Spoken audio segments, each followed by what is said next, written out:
Welcome to the January edition of HSBC Lions Monthly, a programme designed to bring you up to date with everything that is happening in the world of the British and Irish Lions. First off, we head to the famous Sydney Harbour to catch up with head coach Warren Gatland.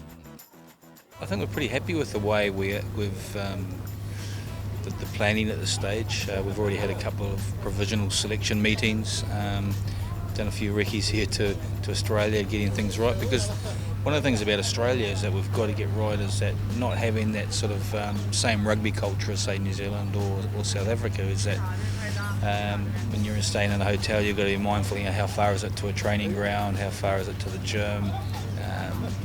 Venues are a little bit further away, because if you're playing in the big cities, distance and travel. So we've got to make sure we get those things right and get everything right off the field, and make sure that the analysts, the fitness and conditioning guys are happy. So in terms of planning, in terms of preparation, we feel like we're a long way ahead of where we were in 2009. I think that they've got some key players that have been plagued by injuries this year. I think it's going to make them stronger because they've been able to develop some depth and give players an opportunity to play at the highest level that they may not have normally been able to do that. So in terms of strength and depth, I think it's going to give them an advantage. And if they get some of those key players back from injury, and Quade Cooper coming back from suspension, but he's different. James O'Connor, he's key. Digby Ione, I know he played a little bit of time on the recent tour. James Hall, those, to me, those are world-class players that when they play in the Australian side, they can make a difference, and they can win a game, and they can turn a game as well. So if they're at full strength, and fingers crossed the Lions are at full strength as well, I think we're going to be in for one hell of an exciting series. When we go to select a side, it won't be just international players. Club players will have an opportunity. Some players playing in France, depending on injury. And one of the things you've got to look at about the Lions, it's not a development tour. You're not picking a young 22, 23-year-old player thinking, he's going to be good in 4 or 5 years, because the Lions is about winning and getting results now. So if that means picking a 34 or 35-year-old player that's good enough now that you can manage and look after a little bit, then we'll be prepared to do that, because that's the key. It's all about the here and now, and it's all about the Lions going away, trying to win away from home against one of the best teams in the world, which is it's a massive challenge. And so for us, it's about getting that right, and again, like I said, not thinking about development, but picking what we consider as the makeup of the best players in the squad. And from one man in Australia to one man from Australia, Joe Roff relives the 2001 series. At the time of the Lions tour, we were world champions, and that was a great privilege and a pinnacle in itself. However, there was no lack of motivation to want to win the Lions tour. It's something distinct, and it's something unique, and it's something very, very few rugby players get to say that they've played against the Lions, let alone won a series against the Lions. When the Lions went rampant in the first test and won that 29-13 in Brisbane, I think in the change room after the game there was a sense of shock. For that Wallaby team, for us, at that stage we were the world champions.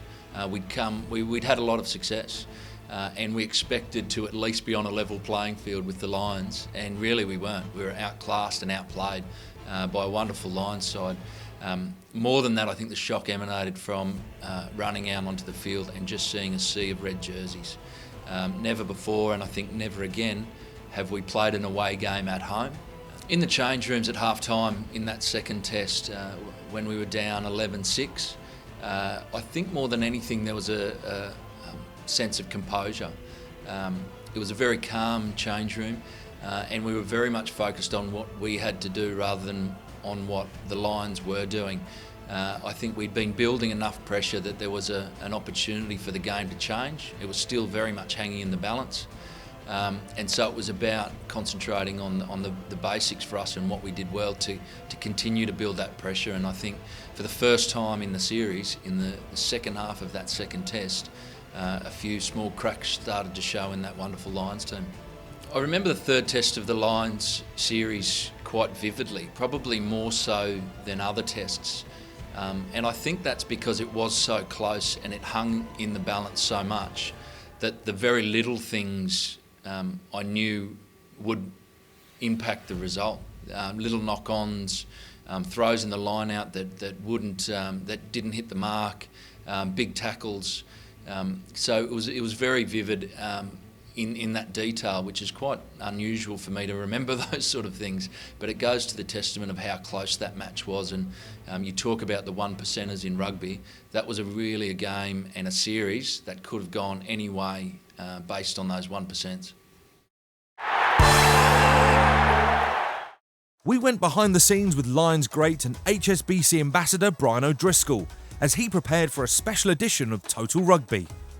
Is there any fear about when you actually do jack the game in about you becoming literally a bloater? I mean, is that on your mind? I hope to think that my pride would get in the way of that, and my missus not allowing that to happen. But I think I have a good enough education now on what I should and shouldn't be eating. So everything in moderation, as they say, including moderation itself. But I know when I can splurge a bit, but I know when I have to pull back. So hopefully that'll carry through for the rest of my days, not just because I'm a professional rugby player.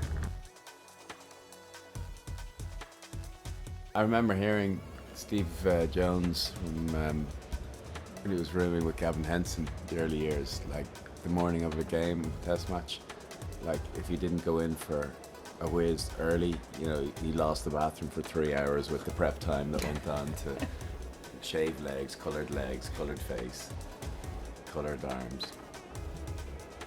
You never tell. Lip, very natural. Lip gloss. See, it's a talent. It's a talent in itself, where you're able to just stay on the natural side of things, and that's where Gav was at. Make a lovely Brian. Lovely. Ladies and gentlemen, please welcome a man widely regarded as one of the greatest players of the modern era, Brian O'Driscoll.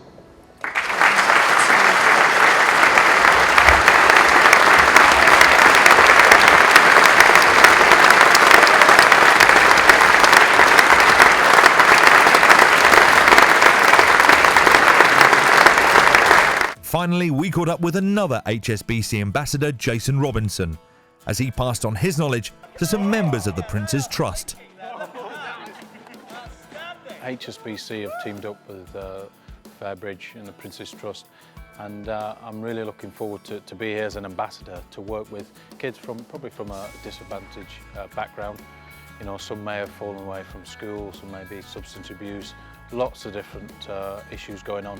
But we're here today, we're going to be doing some coaching with them and hopefully encourage them. You know, for me, rugby has been a fantastic vehicle to channel a lot of energies, probably a lot of frustrations as well that I had as a child into something positive. And you know, you can learn a lot through rugby working together as a team.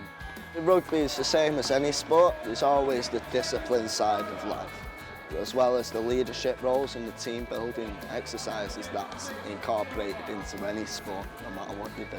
Brilliant, because obviously you can see where he's come from and where he is now. It just proves that anything's possible. Since coming out of the army, I went through a few real bad spells, but since joining the Prince's Trust, I've gained my confidence, my self-esteem all back, and I feel like I'm me again. You know, sport has played a massive part in my life, and hopefully that'll be the case for these guys. Even if you don't, we're not saying that these guys are going to turn into professional players, you know, but the principles are there, you know, that you can take from sport, you know, into business, into daily life, and hopefully they'll do that. That's it for January's HSBC Lions Monthly. Join us again next time as we delve into the world of the British and Irish Lions.